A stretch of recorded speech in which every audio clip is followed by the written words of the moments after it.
세 번째 연자는 성균관 의대 한주용 교수님이시고 호전된 심근경색 환자에서 베타 차단제 중단의 비혈등성 평가를 위한 연구의 결과를 연구에 대해서 말씀을 부탁을 드리겠습니다. 예.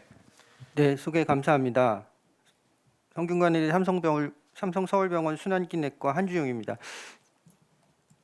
제 디스클로저 슬라이드고요.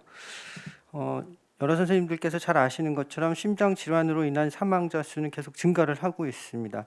과거 2위였던 뇌혈관 질환은 점점 줄어들고 있고요. 2018년 통계를 보면 인구 10만 명당 62.4명으로 암에 이어서 2위를 차지하고 있습니다.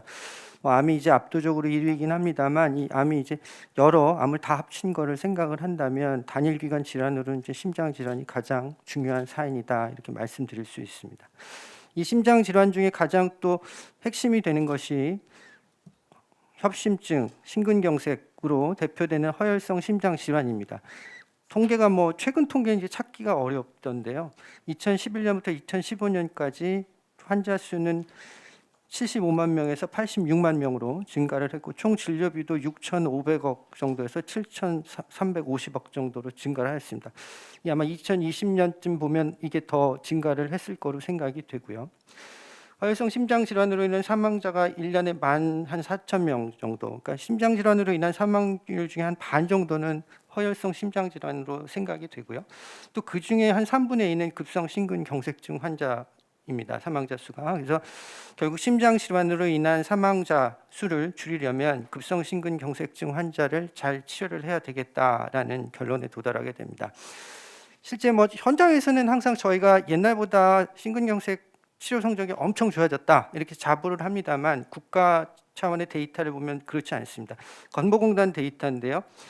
2007년부터 2013년까지 줄어들고는 있습니다만 1년 사망률이 한 10%, 3년 사망률이 20% 정도이기 때문에 여전히 심근경색은 사망률이 높은 질환이고요.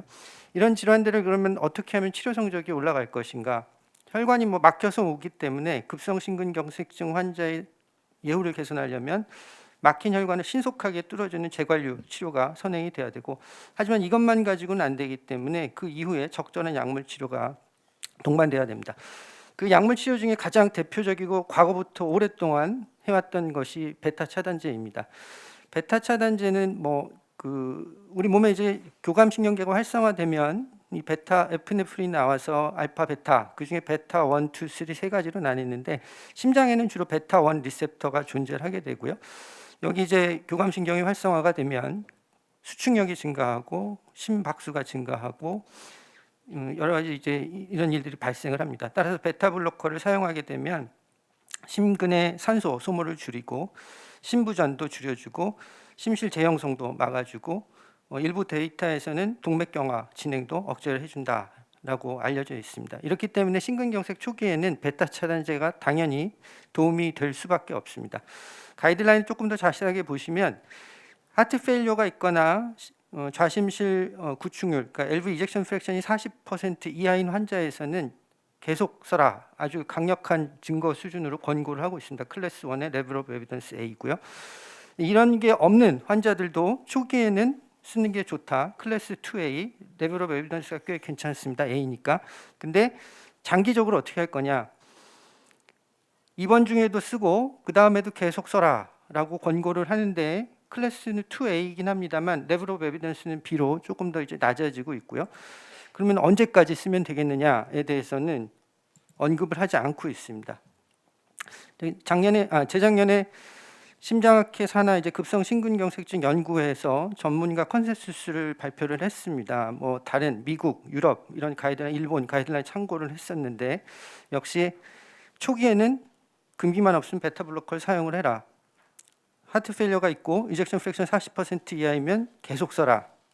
근데 이런 게 없을 때는 계속해서 쓰는 게 잘 모르겠다, 컨트로버셜하다. 그래서 원래 이 레커멘데이션에 쓰려고 했는데 내부에서 계속 그 디베이트가 있어서 이 박스에서는 빠지고 이렇게 약간 애매모호하게 기술을 할 수밖에 없었습니다. 그 연구 현황을 살펴보면 이제 베타 블로커가 예전에 그 재관료 치료가 들어오기 전에는 제법 많이 있습니다만 현대적인 세팅에서는 연구가 많이 없습니다.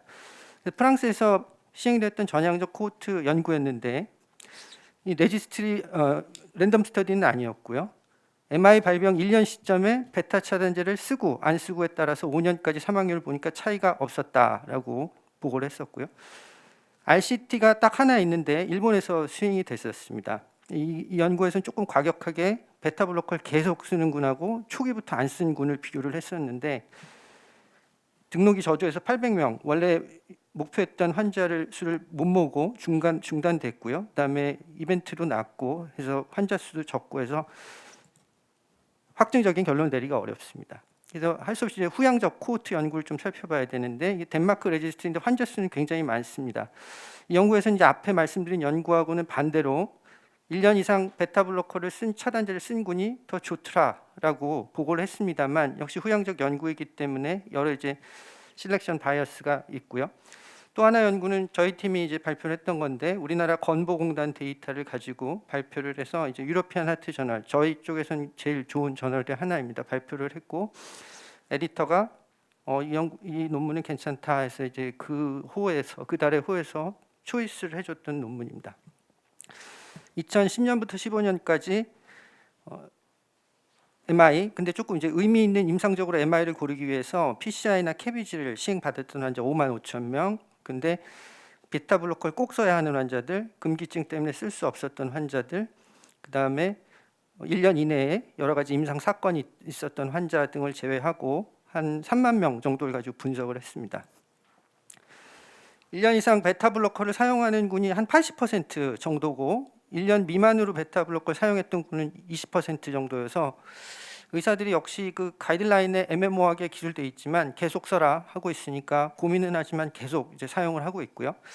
저희 연구에서는 1년 이상 사용하는 군이 1년 미만으로 사용하는 군보다 총 사망률, 그다음에 심근경색의 재발을 막아주었고 신부전에서는 큰 차이는 없었습니다.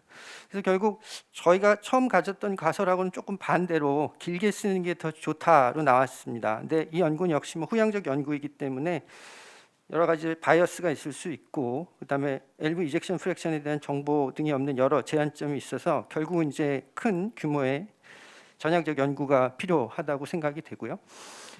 그래서 말씀드린 대로 이렇게 임상적으로 근거가 부족하고 그다음에 이 베타 블로커라는 약이 한 해 매출액이 한 1,000억 정도 되는 걸로 알고 있습니다. 그래서 불필요한 약제를 중단을 하면 뭐 상당 수백억에 가까운 약제비를 이제 절약을 할 수가 있고요. 환자 입장에서를 보면 베타 차단제가 그렇게 먹기 좋은 약은 아닙니다. 그래서 신부전을 악화시킬 수도 있고 뭐 말초동맥 질환을 악화시킬 수도 있고 여러 가지 대사에 불리한 작용을 미칠 수도 있어서 삶의 질을 저하시킬 수 있습니다. 따라서 이번 큰 연구를 통해서 어떤 장기 치료의 유용성 혹은 끊어도 된다는 안전성이 나오면 치료 성적을 향상시킬 수 있을 거고요. 사회 경제적으로는 약제비를 절감할 수 있을 거고 환자 입장에서는 삶의 질을 개선할 수 있습니다. 그래서 이번에 저희가 과제로 냈던 게 돼서 감사하게도 저희 과제를 선택을 해주셔서 연구를 진행을 하고 있습니다. 연구 제목은 스마트 디시전으로 지어봤고요. 말씀드린 대로 목표는 호전된 급성심근경색 환자에서 베타 차단제를 중지해도 계속 쓰는 것에 비해서 못하지 않은지 임상적, 경제적, 환자 중심적 근거를 창출하려고 하고요. 그다음에 이 데이터를 가지고 또 잘 분석을 하면 어떤 환자들이야말로 정말 장기 사용을 해야 되겠다. 그다음에 어떤 약물을 어느 정도 용량으로 쓰면 좋겠다. 이런 이제 부수적인 분석까지도 목표를 하고 있습니다. 2,500명 넘는 환자를 인노를 해서 임상적으로만 의사 입장에서 임상적으로만 평가하는 것이 아니라 경제적, 환자 중심적으로 통합적 평가를 하려고 하고요. 이를 위해서 이제 저와 같은 심장질환 전문가뿐만 아니고 경제성 평가 전문가, 환자 자기 평가 결과 전문가, 통계 임상 역학 전문가, 그다음 다기관 연구팀이 필요하고 이게 뭐 제가 지금 연구 책임자로 돼 있긴 합니다만 심근경색 연구의 주도로 연구를 진행을 하고 있습니다. 연구 설계를 보시면 다기관 무작위 배정 비열등성 임상 시험이고 대조군 표준 치료라고 할 수 있는 베타 차단제 유지에 비해서 중지를 하는 것이 비열등한지 보고자 합니다. 2,540명을 유지군과 중지군 1대1로 무작위 배정을 하고 마지막 환자가 등록된 다음에 2년까지 추적 관찰할 계획입니다. 선정 기준은 급성심근경색 진단을 받고 1년 이상 베타 차단제 치료 지속 중인 환자들이고요. 베타 차단제를 꼭 써야 하는 환자, 금기가 있는 환자 등은 제외하고자 합니다. 그렇지만 광범위하게 선정 기준을 하고 제외 기준을 최소화하였기 때문에 결과가 나온다면 아마 임상에서 널리 사용될 수 있을 것으로 기대를 하고 있고요. 1차 종결점은 이런 심근경색 연구에서 가장 널리 사용되는 사망, 심근경색, 심부전으로 인한 입원의 합이고요. 이런 주요 2차 종결점을 가지고 있습니다. 그 안에는 경제적 지표와 PRO 지표 등도 포함을 하고 있습니다. 저희가 발표했던 그 논문을 바탕으로 해서 연간 베타 차단제 유지군에서 1차 요성 평가 변수의 발생률을 3%로 예상을 하고요. 이 비열등성 경계를 정하는 게 어렵기는 합니다만 이제 최근에 시행된 연구들은 대개 한 1.34 정도를 많이 하고 있기 때문에 그 1.4라는 수치를 차용을 했습니다. 탈락률은 2%에서 표준적인 계산을 하면 각 군에 1,270명, 총 2,540명을 등록을 해야 되고요. 비열등성 검정을 시행을 해서 위험비의 95% 신뢰 구간 상한이 이 비열등성 경계 1.3보다 작으면 베타 차단제 중지가 유지에 비해서 비열등하다고 판정할 계획입니다.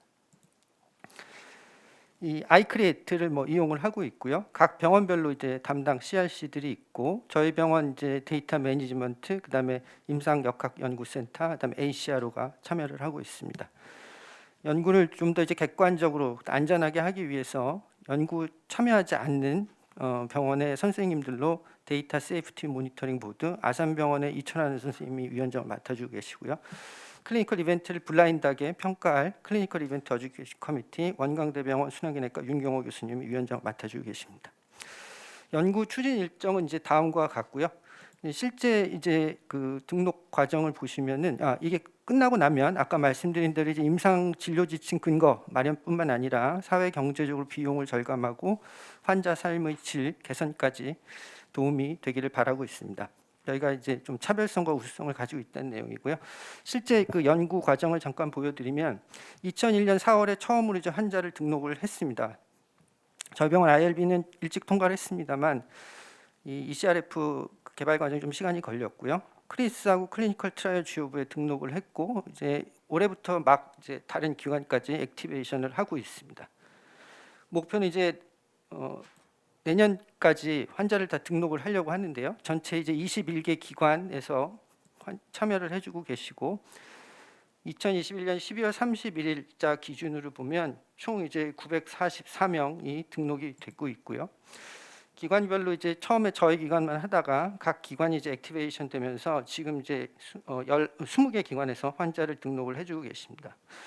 월별로 보시면 기관이 많아지면서 점점 이제 환자 수가 많아져서 그래도 액티브하게 등록이 이루어지고 있고 지금은 플랜 대비 조금 앞서 나가고 있어서 이제 944명이고 목표로는 올 한 해 이제 열심히 등록해서 12월까지 목표 환자 수를 다 등록할 계획입니다. 이 환자 수 등록뿐만이 아니라 이제 저희끼리 미팅이 또 중요하기 때문에 코로나 때문에 오프라인 미팅을 못했습니다만 외부로 이제 연구자 미팅을 2차례 시행을 했고요. 그다음에 아까 말씀드린 것처럼 심근경색증 연구의 주도로 연구가 진행이 되기 때문에 동계 심포지움에서 이제 베타 블로커 세션 하나 만들어서 공부도 하고 스터디도 소개하고 디스커션도 했습니다. 경청해 주셔서 감사합니다.